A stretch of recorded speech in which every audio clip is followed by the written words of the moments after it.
കർത്താവിൽ നിന്നും അനുഗ്രഹം നേടുവാനും കർത്താവിൻ്റെ സന്നിധിയിലായിരിക്കുവാനും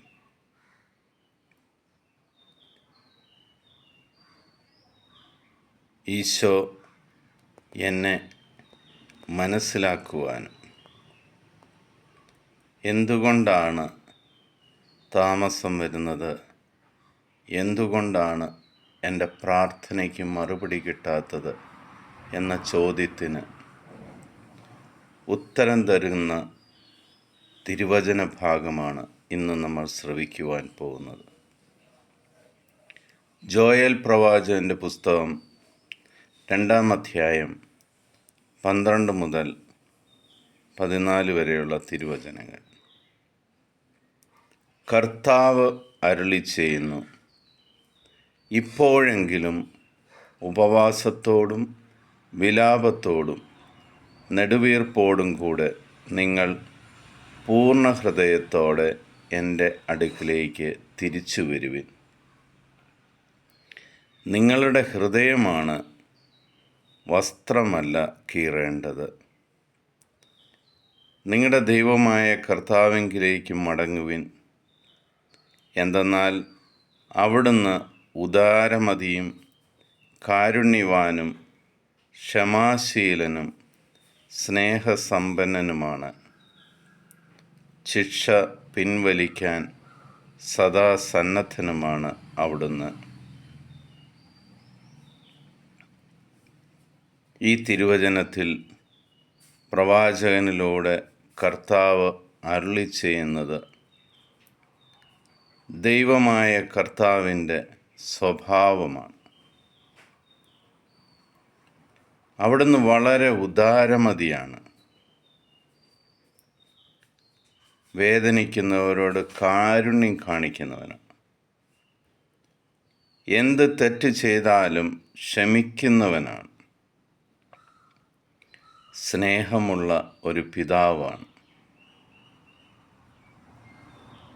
ദൈവത്തിൻ്റെ സ്വഭാവം എന്താണെന്ന് വളരെ വ്യക്തമാക്കി തരുന്ന തിരുവചനം. ആ ദൈവത്തെയാണ് നമ്മൾ തള്ളിപ്പറഞ്ഞ് നമ്മൾ ലോകത്തിൻ്റേതായിട്ടുള്ള രീതിയിൽ നടക്കുമ്പോൾ, എൻ്റെ പ്രാർത്ഥന കേൾക്കാത്തതുകൊണ്ടാണ് ഞാനിങ്ങനെ ജീവിക്കുന്നതെന്ന് മറുപടി പറയുമ്പോൾ, നമ്മൾക്ക് നമ്മുടെ ദൈവത്തെ അറിയാത്തതുകൊണ്ടാണ് അങ്ങനെ സംഭവിക്കുന്നത്. സമയം കടന്നുപോയിട്ടില്ല. കർത്താവ് പറയുകയാണ്, നിൻ്റെ വസ്ത്രം കീറുന്നതിന് പകരം നിൻ്റെ മനസ്സിനെ ഒന്ന് കീറുക.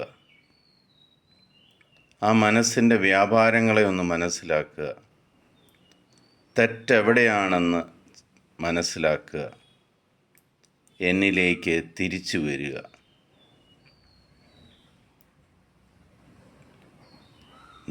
നിന്നെ ശിക്ഷിക്കുന്ന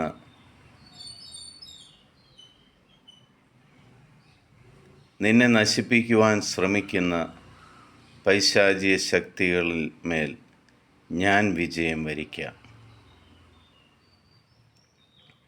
പിതാവായ ദൈവത്തിൻ്റെയും പുത്രനായ യേശുക്രിസ്തുവിൻ്റെയും പരിശുദ്ധാത്മാവിൻ്റെയും കൃപയും അനുഗ്രഹവും സമാധാനവും കരുണയും ഈ ദൈവവചനത്തിലൂടെ നിങ്ങൾക്കെല്ലാവർക്കും ലഭിക്കട്ടെ. ഈ ക്രിസ്മസിന് വേണ്ടി ഒരുങ്ങുന്ന ഈ സമയം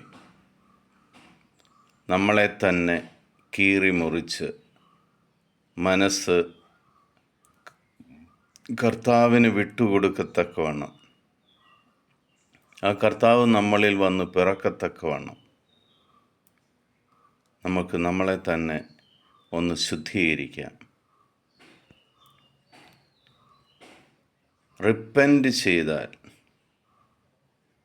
നിന്നെ അനുഗ്രഹിക്കുവാൻ ദൈവം തയ്യാറാണ്. ആ ക്രിസ്തുവിൻ്റെയും ദൈവത്തിൻ്റെയും സമാധാനം നിങ്ങളുടെ കൂടെ ഉണ്ടായിരിക്കട്ടെ.